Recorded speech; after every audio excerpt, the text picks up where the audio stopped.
1, 0.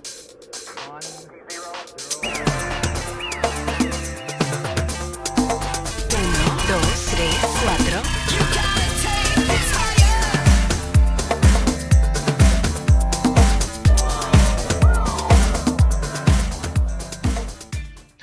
Hi Precalc 12s, today we're going to take a look at a few more trig functions. Okay, so the start of this lesson is review from Precalc 11, but it's one of the more complicated concepts that we had. If we take a look at our unit circle, we'll remember that our unit circle is defined when we have a radius of 1, and we can always drop it down perpendicular to the x-axis to create a right angled triangle. And right at point P there, we're going to call that our unknown point. We're going to say that's the point x, y. And what we want to do with that is we want to see if we were to say, well, what else could x, y represent as we go around a unit circle?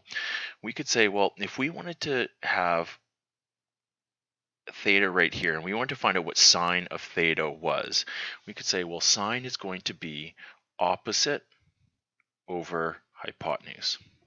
And thinking about that, we know that going up on the point xy right here is going to be going up a distance of y units. So that means that if we want to find out what sine theta is in general terms, we could say that sine theta would be equal to saying opposite over hypotenuse, which would be y over 1. And what we can do is we can now say that sine theta is going to be equal to y.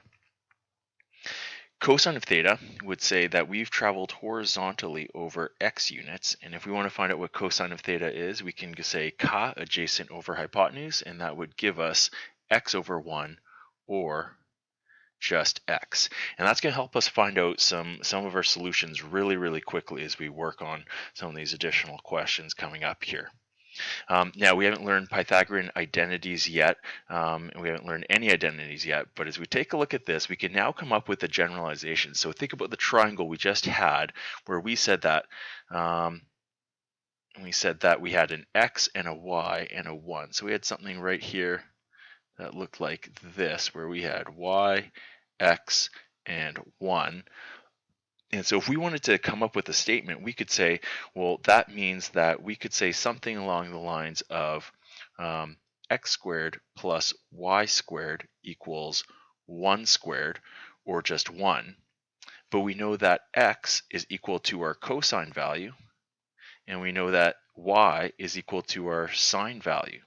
So we can actually create a statement, and this is called the Pythagorean identity, that could now say cos squared theta plus sine squared theta equals 1. And this is something that's going to become very important for us as we move along in Trig 1 and also in Trig 2 in our next section. Now you'll notice one thing that's a little bit awkward is that they put the squared in between the cosine and the theta, and all that means is that that's equivalent to saying that we have cosine of theta squared plus sine of theta squared equals 1. These mean the exact same thing when you look at them, but the way we express it is the part that's written in the box right there. Think about something else that we're going to start to see a little bit of right here. And so it's saying, now we've heard this from the past, tan theta is equal to sine theta over cosine of theta. And if we take a look at our triangle that we have over here, we know that this y value is also equal to our sine theta value, and this x value is equal to our cosine of theta value. So if we want to find out what tan of theta is, we could say tan is equal to TOA, opposite over adjacent, and opposite over adjacent would be y over x, or another way of saying that would be the sine theta value over the cosine theta value, and that's what we have right here. This isn't written in your notes, but out of curiosity, would you then be able to say what would cotan of theta be equal to? So think about that, and we know that cotan is the reciprocal of tan, which means that cotan is going to be equivalent to saying cosine of theta over sine of theta. Okay, so what would happen if it's saying, find out what quadrant an angle such as 540 degrees, negative 540 degrees, is located in. So is it quadrant 1, 2, 3, or 4? So if we start to draw this, and this is a negative angle, so we're going to go in a clockwise direction. We go back 360, 450, 540, right here, a clean increment of 90. So you could say, well, it's somewhere in between quadrant 2 and quadrant 3, but it's not in quadrant 2 or in quadrant 3. And you may remember this term from last year, but that's an example of being something called a quadrantal angle. So a quadrantal angle, as it says right here, is any angle that terminates on the axes is going to be an example of a quadrantal angle. And so you could have a quadrantal angle up here, over here, down there.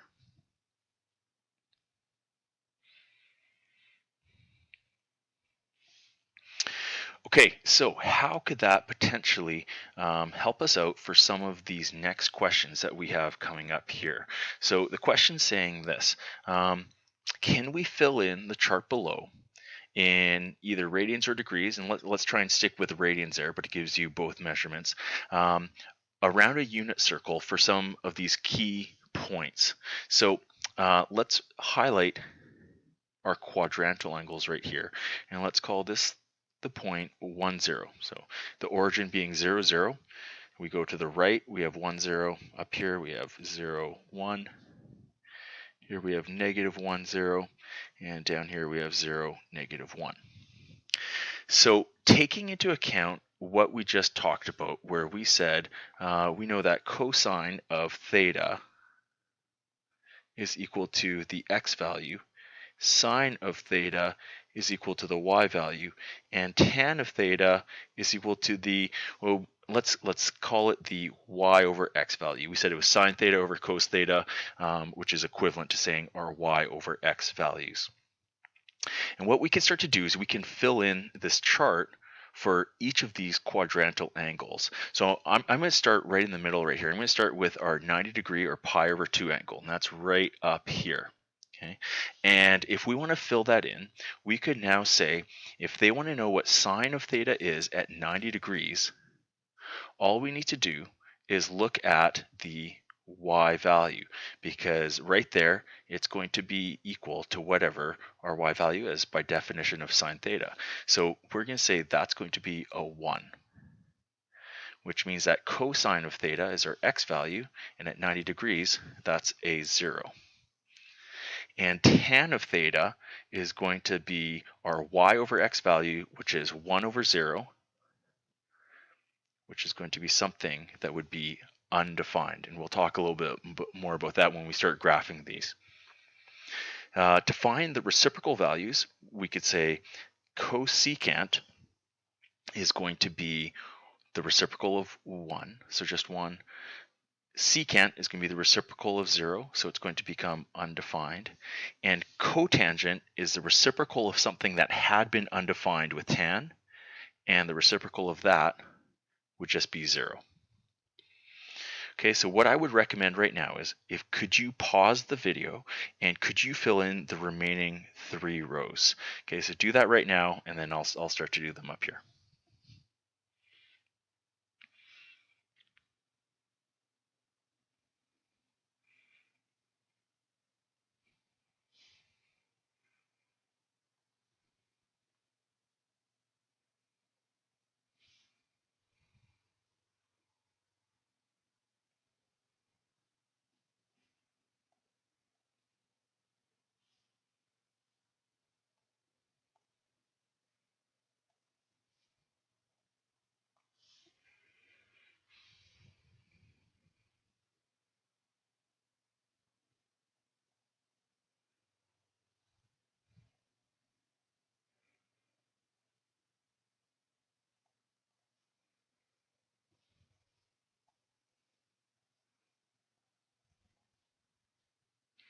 Okay, hopefully that worked out where you're able to find out those values. Again, that's using a reference of 0, pi over 2, pi, 3 pi over 2, and 2 pi. Okay, I want to talk about this just for another minute or two, just to make sure that it's really clear that we understand exactly why this is happening. So once again, we'll highlight the 90-degree or pi over 2 angle, and I'm going to draw an angle that is almost 90 degrees. So let's draw something that is, let's say it's maybe like, let's pretend that that is 89 degrees right there. It's probably not my best drawing, but let's pretend that that's 89 degrees right there. So think about what we have if we were to try to find the sine of 89 degrees. If you were to look at its opposite right here, this value there, and you were to compare that to the hypotenuse right there, they're almost the same length. Okay, they're almost the same length. The hypotenuse will be slightly longer, but once we get to exactly 90 degrees, then the opposite side will be exactly the same as what the hypotenuse is. And so because of that, you could say whatever value you have, if they're exactly the same, the opposite divided by the hypotenuse, you're just going to be left with a ratio of 1. And hopefully that explains why that's 1 a little bit better. If you had cosine and you wanted to compare your adjacent over your hypotenuse, so you have cosine of 89 degrees, somewhere right there, and your adjacent now is just hovering just a little bit more than 0 divided by the hypotenuse.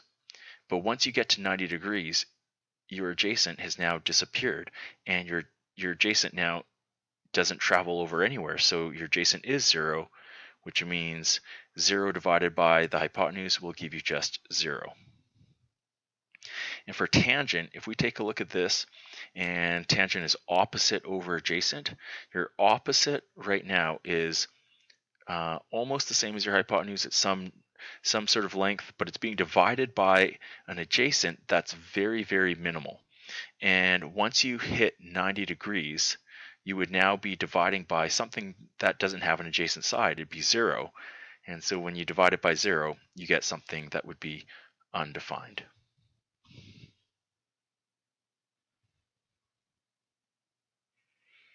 Okay, so here's a couple more examples just to check in to see how we're doing. Once again, I would pause the video right here and I'd work these out. All of these are going around more than one full rotation, so see if you can find those adjustments fairly quickly, and then let's check back to see how we did on those.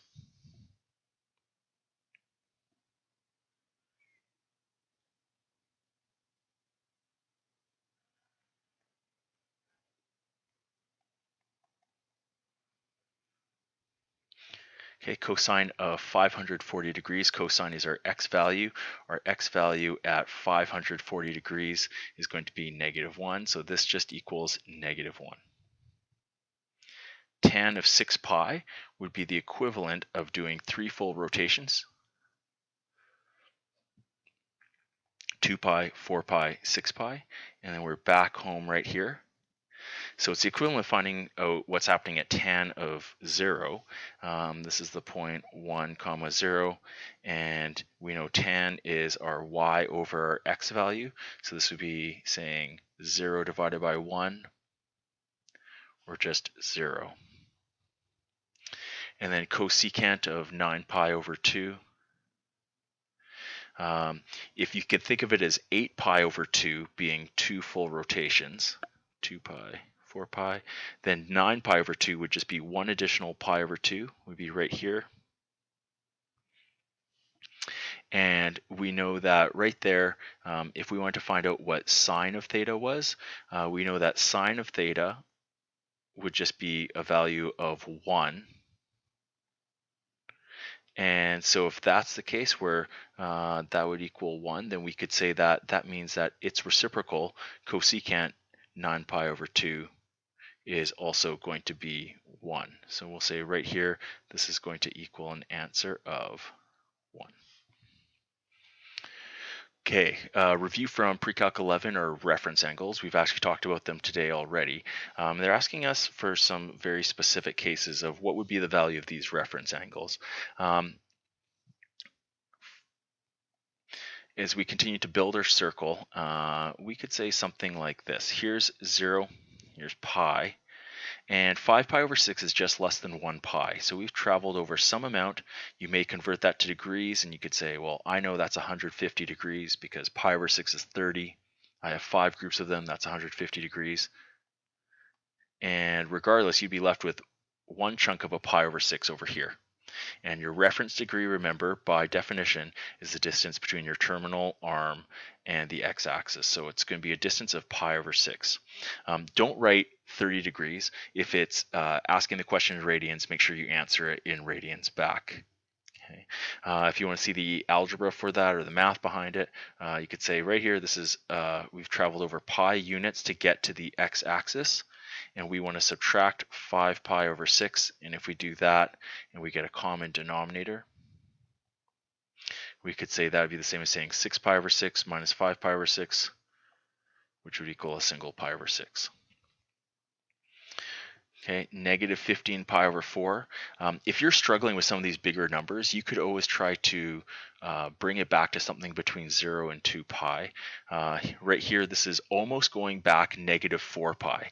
We know that because that would be the same as saying negative 16 pi over 4 is equivalent to negative 4 pi. So if we were to go backwards, negative 2 pi, and then negative 4 pi, we would have almost gone back the entire negative 4 pi, except there'd be a gap right here of one additional pi over 4 that we didn't quite get to there. We didn't hit negative 16 pi over 4, we only went back negative 15 pi over 4s. So our reference angle would be a gap in quadrant 1 of pi over 4. And then 4 pi over 3. Sorry, 4.3. What am I saying there? Okay, 4.3. Here's 0, here's pi, here's 3 pi over 2. And what we want to be able to do is we want to say, well, 4.3, so not 4.3 pi, just 4.3 is going to be somewhere over here. Whoops, what did I do there? Okay. And if you put 3 pi over 2 into your calculator, that's going to be approximately 4.71. Pi is going to be 3.14, and so 4.3 is going to be somewhere in the third quadrant, and the gap that you have between here and here would be 4.3 subtract pi, and depending on what they want you to round that to, you could say 1.26, you could say 1.3, we'll say 1.26 right here.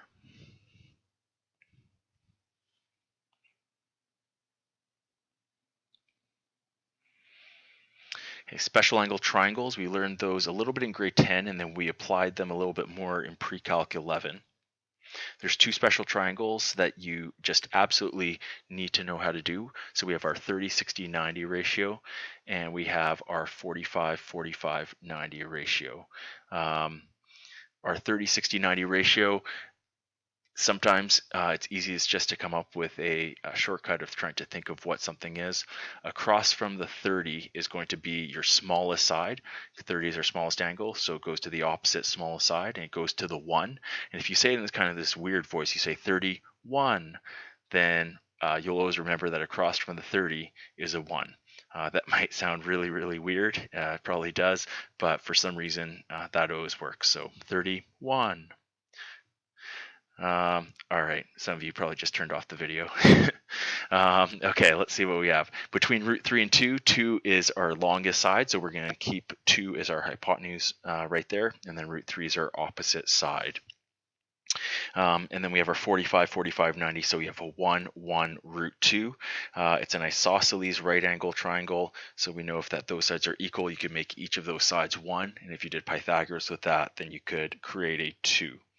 If you want to know why we have a 30-60-90 ratio to be that way, one thing that we usually say is you could draw an example of an equilateral triangle. And you could say, what would happen if each of the sides of an equilateral triangle were 2 units? And you could say, what would happen if each of the angles whoops, we're labeled with 60 degrees. It's equilateral, so we know, of course, that's going to be the case. And then if you were to split it down the middle and draw a right angle there, then we know that because we split it down the middle, from here to here, this is going to be a distance of 1. And if that's 60 degrees and that's 90 degrees, up here must be 30 degrees for this right part of the triangle here. And so across from the 30 is a 1, and the longest side is a 2. And if you did Pythagoras with the 1 and the 2, because we have a right angle triangle, you would find out that this remaining side here is root 3, and that's opposite of where our 60 degrees is right there. And we've just created a 1 root 3 2 special angle triangle.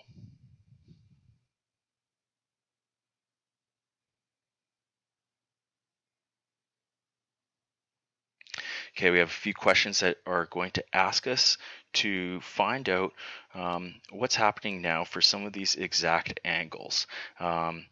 Let's do one or two of these together, and then after we've done that, I want to make sure that this is a good opportunity for you to be able to pause it, try some, and then see how it works. Okay, so right here, how about just to get things started, I'm going to do C for you guys first, and then after that, I'll give you a chance to work on this. So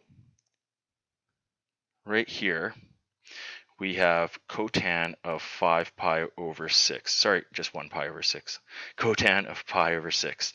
Pi over 6 we know is roughly is exactly 30 degrees. We can draw that right there. And if that's going to be 30 degrees, that's going to be 1, root 3, and 2. And if they want to know what cotan is going to be the reciprocal of tan, so adjacent over opposite. So our adjacent from here, from our reference angle, is root 3, and our opposite is 1. So we're just going to get root 3 over 1, or we could just say root 3. Okay, so look at the 3 steps that we have right here. We want to plot the angle. You want to use your SOHCAHTOA, and then we want to confirm if it's positive or negative. We're working on a triangle that was in quadrant 1, and we know that all angles in quadrant 1 are going to be positive, but if you're not sure, then you can always just draw your cast and see how that works for that. Okay, so pause the video right now and let's see if you can complete the remaining 5 examples that we have right here.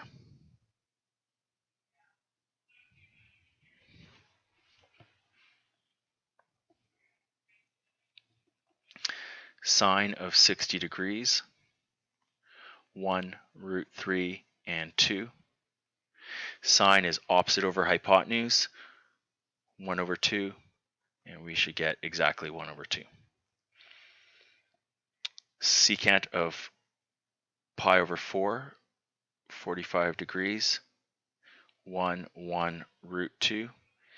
Secant is a reciprocal of cosine. Hypotenuse over adjacent. Your hypotenuse would be root 2. Your adjacent would be 1. So just root 2.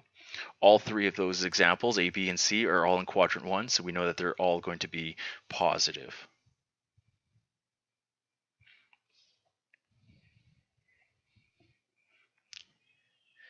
Four pi over 3. We convert that to degrees if you want, or you think radians now a little bit better. We know you're going to be somewhere over here. That's going to give us a reference angle of pi over 3. We're 1 pi over 3 past pi. If we draw that out, we have a reference angle labeled here, root 3, 1, 2, negative, negative. Cosine is going to be ka, adjacent over hypotenuse, or adjacent is going to be negative 1 over our hypotenuse 2. We get negative 1/2. And we should always do our check at the end for our plus minus sign. We're in the tan quadrant, so we know that cosine is going to be a negative ratio right there. Cosecant of 5 pi over 3. So 5 pi over 3 is just under 2 pi. We're going to be in quadrant 4. We'd have a gap of a pi over 3 in here, or 60 degrees. That would leave us with these ratios, or 1 root 3 and 2. And cosecant is a reciprocal of sine. So we have hypotenuse over opposite. So our hypotenuse is going to be 2, and our opposite is going to be root 3. It's negative. and we're going to leave it like that. If you choose to rationalize the denominator, then that's all good. If you choose to keep it like that, then that's totally fine as well.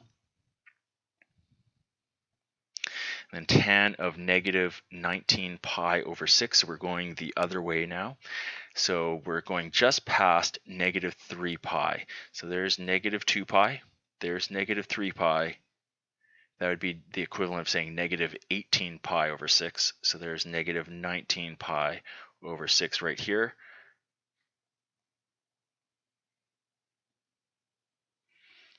And tan is TOA, opposite over adjacent. And so we're going to get 1 over root 3, and it's negative.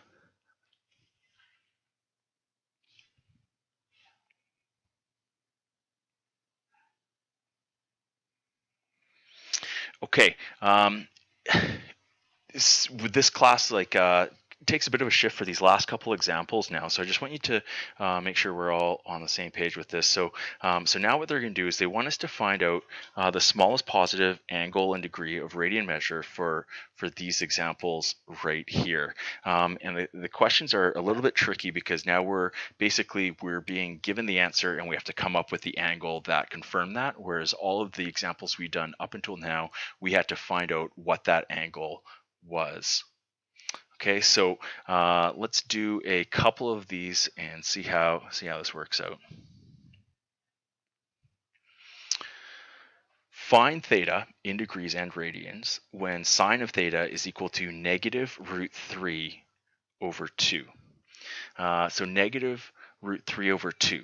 If we have our cast,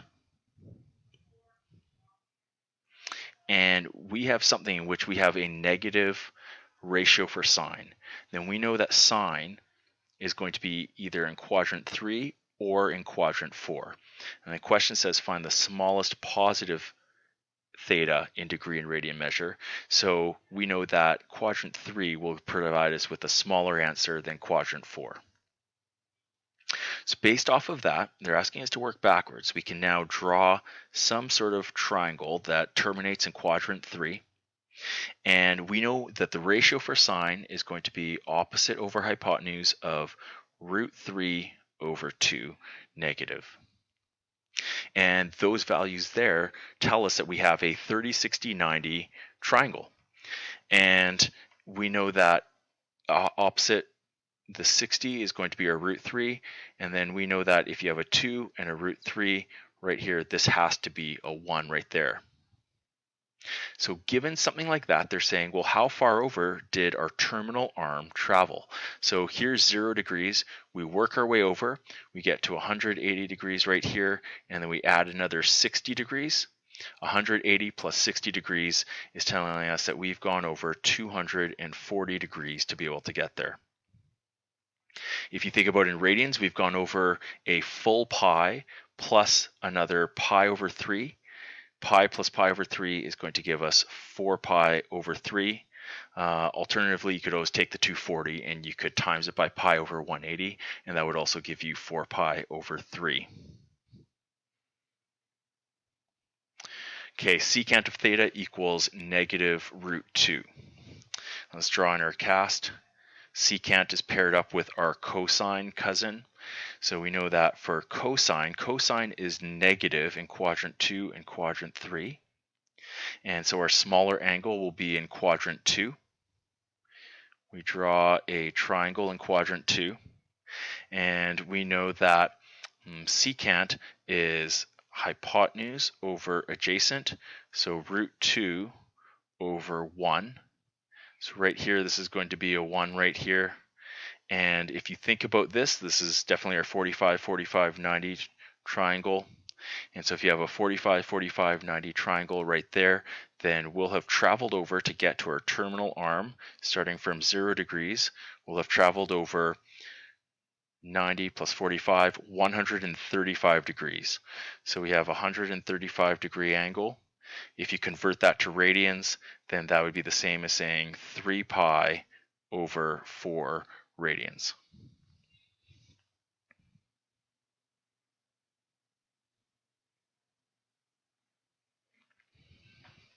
Okay, find all values between 0 and 360 degrees for which tan theta is equal to -1 over root 3.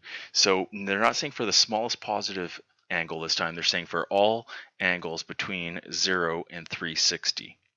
So if we have 0 and we work our way around and we draw in our cast right here, and it's telling us that tan is a negative ratio, and we're going all the way around from 0 degrees all the way around to 360 degrees, then we'll have identified something in which tan is going to be negative in quadrant 2 and in quadrant 4. It's positive in quadrant 1 and quadrant 3. And so that means that we're going to have some terminal arm solution in quadrant 2 and some solution in quadrant 4. And tan is opposite over adjacent. So opposite over adjacent would look like that. Right here we have opposite over adjacent. We'd have a 1 root 3 2 ratio, and that would give us something where opposite the 1 is 30, because earlier we said 31. And that is going to help us find out where each of our terminal arms are. So we have something right here which has traveled over almost the full 180 to get to the halfway point, but there's that reference angle of 30 degrees. So we'll have a solution of 150 degrees.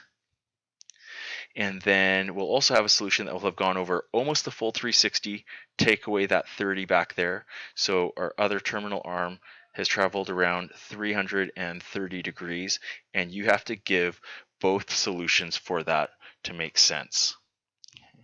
So for the majority of these questions that you're going to see here, we're going to have two solutions. If you're still a little confused in terms of what we're doing and how this differs from the start of the lesson, then if you took some time and you said, well, what is the value of tan of 150 and what is the value of tan of 330 degrees, and you treated this like one of our earlier examples in the lesson, and you worked out tan of 150, you're going to get a ratio of -1 over root 3. And for tan of 330, you're also going to get a ratio of -1 over root 3. So the question is saying, when you get an answer of -1 over root 3, what angle did that happen at between 0 and 360 degrees? And for this question, we're saying that could have happened at 150 degrees, and that could have happened at 330 degrees. The large majority of questions that you're going to see are going to be in radians and not in degrees. So let's take a look at example 7 right here. And here's a good example of working in radians now. Cosecant is related to sine, and sine is negative in the third and fourth quadrant. So between 0 and 2 pi, one full rotation, we're going to have an answer in quadrant 2, and we're going to have an answer in quadrant, an answer in quadrant 3, and an answer in quadrant 4. So cosecant is equal to the reciprocal of sine, so hypotenuse over opposite, which means that right here we could say our hypotenuse is going to be 2, our opposite is going to be root 3, which means that right here this is going to be a 1. So my triangle is probably not the most proportional of what it should be. 2, 1, root 3. And that means that opposite the root 3 is our, either you could call it our 60-degree angle, you could call it your pi over 3 angle. And we want to know where these terminal arms are, right here and right here. So to get to that terminal arm, we'll have traveled over an entire pi plus an additional pi over 3, that's 60 degrees right there. And if you work that out, that's going to be 4 pi over 3. And if you work out the other one, you're going to get 5 pi over 3. So if you want to, you can still also just stay in degrees. You could say that was a full 240 degrees. Convert that and you get 4 pi over 3. And likewise, you could have said a full 300 degrees would work out to 5 pi over 3. One final thing about this question is you could also say cosecant of x is equal to -2 over root 3, which means that sine of x is equal to its reciprocal, root 3 over 2. And so if you're saying I'm having a hard time working with some of these trig reciprocal functions, you could always convert that and say, well, I'll just change it to a sine function, and you would get the exact same answer. So cosecant of -2 over root 3 is equal to saying sine x is equal to negative root 3 over 2.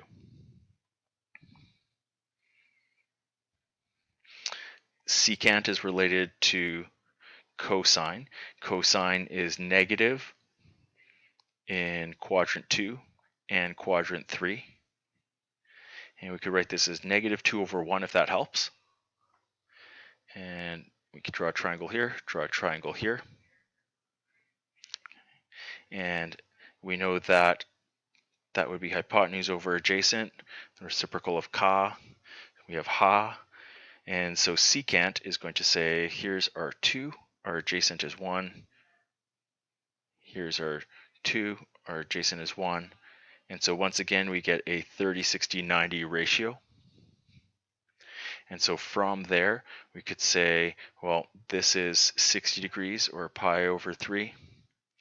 And we want to find out how far did we get to this terminal arm and how far do we get to this terminal arm.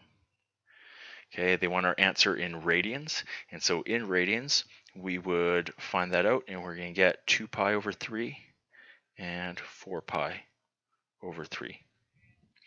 Now, using the same trick as last time, you could have said, yes, that is equivalent to finding out when cosine of x is equal to -1 over 2 as well. A couple other small points. You might say, why does it say less than or equal to there, but it only says less than right here? That's because if you had your equal to sign right there, we would now be double dipping. Beginning at 0, when you start working around in a unit circle, once you return back to 2 pi, you've already counted your 0 as a solution. So that's actually the beginning of your next rotation. And that's why you don't have to have that equal sign underneath right there. Finally, if you're saying, I don't like these special angle triangles, you could always end up taking a look at something to do with the unit circle, and you could look at memorizing this, having some sort of summary with it. You might hear me talk a little bit more about that in class. You can relate each of those where you could memorize just a quarter of it, and then you could realize it's actually symmetrical, and you don't have to have all 4 quadrants memorized because you can create them after you know just what one of those solutions is. All right, that's it for today. Here's your homework. Thanks.